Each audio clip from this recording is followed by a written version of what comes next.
ॐ भूर्भुवः स्वः तत्सवितुर्वरेण्यं भर्गो देवस्य धीमहि धियो यो नः प्रचोदयात्.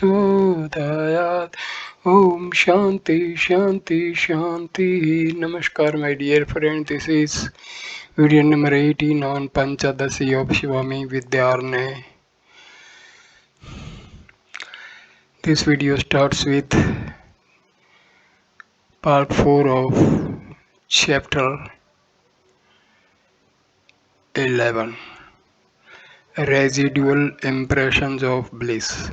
Through an analysis of the state of sleep, we found that there is every kind of evidence for the experience of Brahma bliss. We shall now point out how the residual impressions of bliss experienced during the state of waking serve as a ground for asserting the existence of Brahma bliss. The Vidyarnaya self, which is the agent in the state of waking, experiences both pleasure and pain, as also the balanced state where there is neither pleasure nor pain. The experience of pleasure and pain is the product of karma, while the state of indifference expresses the innate nature of the self in the enjoyment of external objects.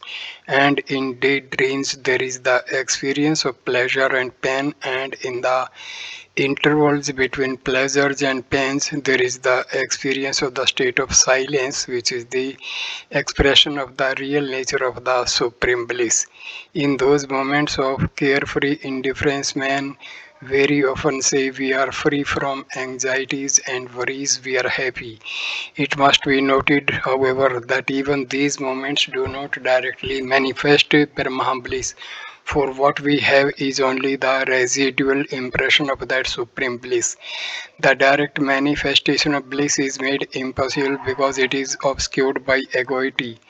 Coolness is felt on the outer surface of a pot containing cold water, but that coolness itself is not water. In the same manner, during moments of indifference and silence, there is the experience only of the residual impressions of bliss. But just as coolness on the surface is the basis for inferring water inside the pot, even so the residual impression is the indicator of the existence of Brahma bliss. And when through constant effort egoity is gradually quelled, the real nature of bliss is revealed in increasing degrees. The intellect becomes refined and culminates in the destruction of all modes of the form of the not self, and then there arises the cognition I in the internal organ which has become of the form of Brahma. This subtle state of intellect is not sleep, since there is not here the dissolution of the intellect. That Brahma bliss is manifest in this state which is distinct from sleep, and wherein there is cognition of duality, is taught by Krishna to Arjuna. Part 5 of chapter number 11, Method of Yoga. The method by which the intellect is to be refined so that the supreme bliss may be attained is described in the Gita as yoga. Yoga is separation from contact with pain. It is to be achieved by constant and slow practice with a determined and untiring mind. Whatever drags the mind to the objects of sense and makes it waver and wander away should be regarded as an obstacle to the progress of a yogi.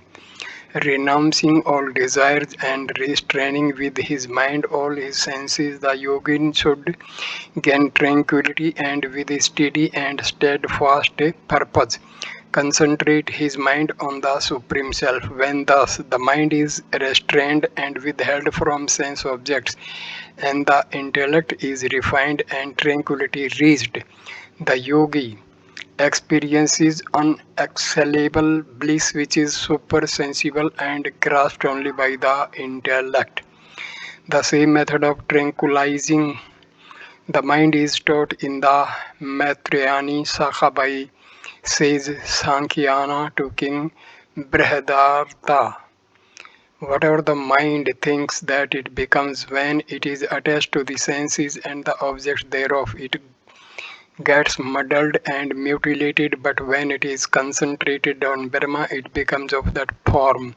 That mind is impure, which is in contact with desires, and that mind is pure, which is completely free from the pestilence of desires, etc. Mind alone is the cause of the bondage and release of man. Attachment to objects bring about bondage, while detachment from them effects release. The mind is to be purified and tranquilized by constant and vigilant practice, just as the fire which is unfed by fuel cools down. Even so, when all the mental modes are destroyed, the mind gets dissolved in its source. When the channel of the mental flow is turned away from the objects of sense and directed towards Brahma, and when the mind gets attached thereto, then the bonds of samsara break, rid of its impurities through some samadhi. The mind experiences unacceptable bliss, which defies all description and which is grasped by the tranquil mind alone. The mental equanimity cannot be maintained for long. Samadhi does not stay for a long time, but still it gives the yogi a lasting taste of the supreme bliss. Even when he is out of that balanced state of mind, he thinks longingly of that bliss with the same ardor and intense fervor with which a woman contemplates the Lord of her heart. In the moments of indifference, when there is manifest the residual impression of bliss, he discerns the supreme bliss itself and concentrates his mind thereon. That the yogi is able to fix his mind on Brahma and at the same time carry on the activities of the world can be illustrated by examples. The crow, which is said to see with only one eye, directs its vision alternately through the two cavities. A man who is a master of two languages discerns meaning in both of them. One who stands in a river half immersed with the scorching sun above experiences both the pleasure afforded by the cool waters and the pain inflicted by the piercing shafts of the sun. In the same manner, the yogi is able to bear the miseries of the world and yet at the same time centers his mind in Brahma. Thus, unlike the ordinary run of mankind, which experiences Brahma bliss only in sleep, the yogin perceives it even in the hours of waking and dream. To the yogic perception, Brahman bliss is revealed. The method of yoga has been detailed in the concluding verses of this chapter as the means by which Brahma bliss can be attained. Yoga is the method by which the mental current is arrested in its flow towards objects of sense and directed towards Brahma. Yoga, in short, is the concentration and the tranquilizing of the mind.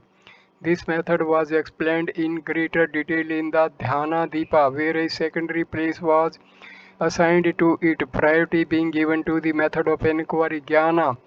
The author of the Panchadasi does not go to the extent of saying with Vachaspati that it is only through Parshankyana Parshankyana that Brahma intuition is gained. Though following the Vidyarnaya, he maintains that Sarvana is the principal means to Brahma knowledge. He concedes to mental concentration the position of being an auxiliary thereto, but he is firm on this point that knowledge is the only direct means to release and that there can be no combination of knowledge and karma. The Svetasvara Upanishad says, knowing that he crosses death, there is no other path to release. There are some passages of scripture and traditional code which seems to enjoin both karma or the combination of karma and jnana to be the means. Doing karma here in this world, let him desire for living 100 years. To you who desire thus, there is no other way except that by which you will not be affected by karma. He who knows both Vidya and Avidya transcends death through Avidya and attains immortality through Vidya. Through karma alone did Janaka and others attain samsiddhi, like the honey which is mixed with food or the food which is mixed with honey. Tapas and Vidya together constitute a potent medicine. These texts, though they seem to enjoin either karma or a combination of karma with jnana, are not really in conflict with those passages of the Shruti which declare that there is no other path except knowledge. The word samsiddhi connotes the purification of mind which is auxiliary to Brahma knowledge. The word vidya, which is used in combination with the word avidya or karma, means upasana and not knowledge. Thus, it will be clear that none of the above quoted passages prescribes karma to be the means, either alone or in the combination with knowledge. There is evidence in abundance in the Upanishads for knowledge being the only direct means to release. The Taittiriya Upanishad says the knower of Brahma attains the highest. In the Chandogya Upanishad, Narada asks Sanat Kumara, I have heard from men like you that the knower of the self crosses sorrow, and I, who am I versed in the scriptures because of the lack of that knowledge, am in distress. Therefore, O Lord, enable me to cross the bounds of sorrow. Gods like Indra, Varuna, Yama, and Agni are said to be in constant fear of the Supreme because they are lacking in Brahma knowledge. Wherever there is duality, there is fear. He who knows Brahma, which is bliss, is never afraid. The Jnani is not affected by karma in the form of merit and demerit. When the Most High is seen, the knots of his heart are cut, all doubts are dispelled, and all karmas are destroyed. Chapter 12 Self Bliss Atmanan Parkarna. For the sake of those dull witted persons who are not able to grasp the manifestation of Brahma bliss, in the Brahma bliss in the experience of sleep and the persistence of its residual impression in moments of calmness. Another mode of conveying the bliss nature of the self is set forth in this chapter. This method, however, will prove helpful only to those of the dull-witted who are desirous of knowing Brahma. For the others, either karma or upasana is prescribed, the way of knowledge not being open to them. Part 1 Self, the seat of love, evidence of scripture. The method which the present chapter adopts is the one which Yajnavalkya had recourse to while instructing his younger wife Maitreyi. As Sankara in his commentary on the Brihadaranyaka observes, in order to teach that non-attachment is instrumental to immortality, he Yajnavalkya creates a distaste for wife, husband, sons, etc., so that they may be renounced. Yajnavalkya does this by declaring that the self alone is the seat of supreme love. The love that one bears to other objects is not really for their sake, but it is for the sake of the one who loves. This self is dearer than a son, dearer than wealth, dearer than everything else, and is innermost. The love for other objects is secondary, since they contribute to the pleasure of the self, and the love for the self alone is primary. Husband, wife, progeny, wealth, cattle, caste, the world's gods, the Vedas, elements, and all the rest have no intrinsic value in themselves. They are dear for the sake of the self. Not for the sake of the husband is the husband dear, but for the sake of the self is the husband dear. A woman loves her husband only when she likes him, and that too for her own pleasure. For the husband, the object of her absolute love, she ought not at any time and under any circumstance be displeased with him. But it is a matter of common knowledge that couples fall out with each other not infrequently over trifling and trivial things. Not for the sake of the wife is the wife dear, but for the sake of the self is the wife dear. Even when husband and wife are attracted towards each other at the same time, each loves the other for his or her own sake. Similar is the case with the love that one bears towards one's children, not for the sake of the sons or the sons dear, but for the sake of the self or the sons dear. Sometimes a child may cry when fondled by its parents, but the parent thrives pleasure and does not weep with the child. This shows clearly that he loves the child for his own pleasure and not for the sake of the child itself. If this be the case with beings which are endowed with intelligence, need it then be said that inert things like wealth, caste, and the worlds and the lower animals like cattle, etc., are loved not for their own sake but for the sake of the self. Not for the sake of wealth is wealth dear, but for the sake of the self is wealth dear. Not for the sake of Brahminhood is Brahminhood dear, but for the sake of the self is Brahmanhood dear. Not for the sake of Kshatriyahood is Kshatriyahood dear, but for the sake of the self is its dear.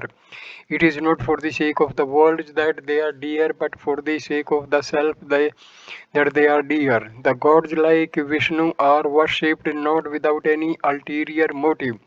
The devotee worships them for the removal of his sins and not for the sake of the gods themselves who are devoid of sin. Not for the sake of the gods are the gods dear, but for the sake of the self are gods dear. The Brahmins study the Vedas in order to preserve their Brahminhood. The members of the three higher castes take to Vedic studies so that they may not become outcast. Hence, even the study of the Veda is not intrinsic. Not for the sake of the Vedas are the Vedas dear, but for the sake of the self are the Vedas dear. In short, everything subserves the purpose of the self. The self is the center and the seat of love. Now, what is this love which is said to be for the sake of one's own self? It may be attachment, faith, devotion, or desire. There is attachment to objects like women. There is faith in such rites and rituals as the sacrifices. There is devotion to the preceptor, the deity, and the elders, and there is desire for things which we long to have. But all these four forms of love are not found for one and the same object. Hence, love as such cannot have everything for its object. If love be regarded as devotion, then as there is no devotion to one's wife, it would result that there is no love for her. Thus it is with love taken in any of its forms. If thus it be said, we reply that the statement would be true only when love is understood in the above manner. In all the varied manifestations of love, there is constant character which does not change.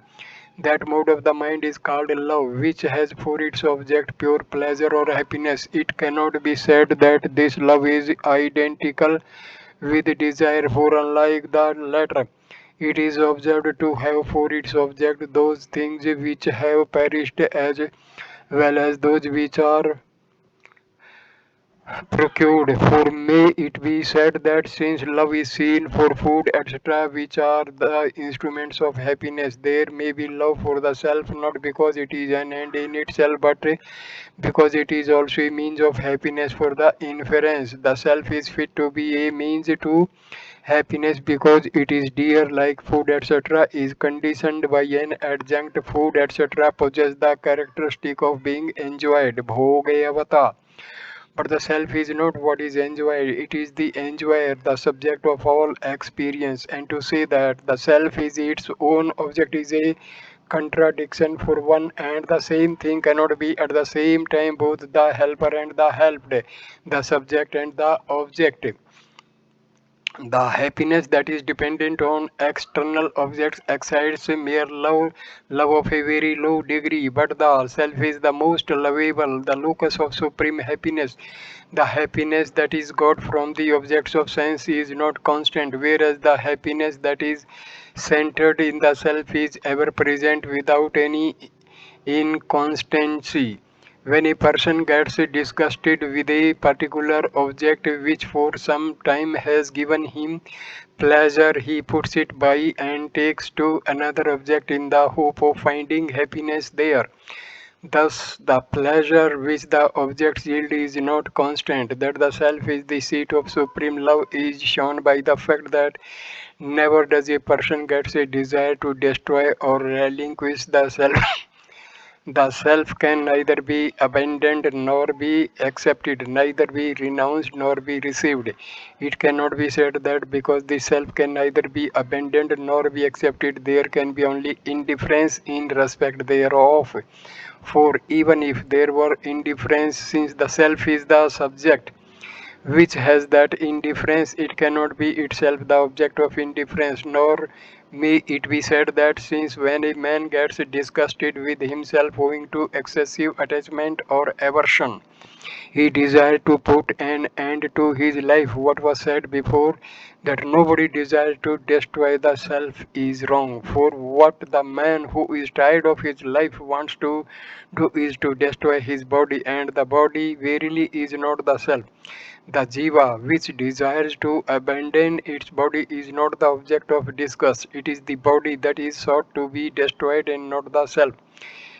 We have seen above the evidence of scripture for the fact that the self is the locus of absolute and unconditioned love. It is possible to arrive at the same conclusion through reasoning. In the world, it is observed that a parent, Vishnu Datta, loves his son Devdatta more than his son's friend Yajnadatta. His son is dearer to him than his son's friend who is remote in regard to relationship. Similarly, since the self is dearer than all other things, it is the locus of supreme love. Further, the experience of the desire, let me not go out of existence, let me live forever, proves that the love for the self is direct, immediate, and unconditioned.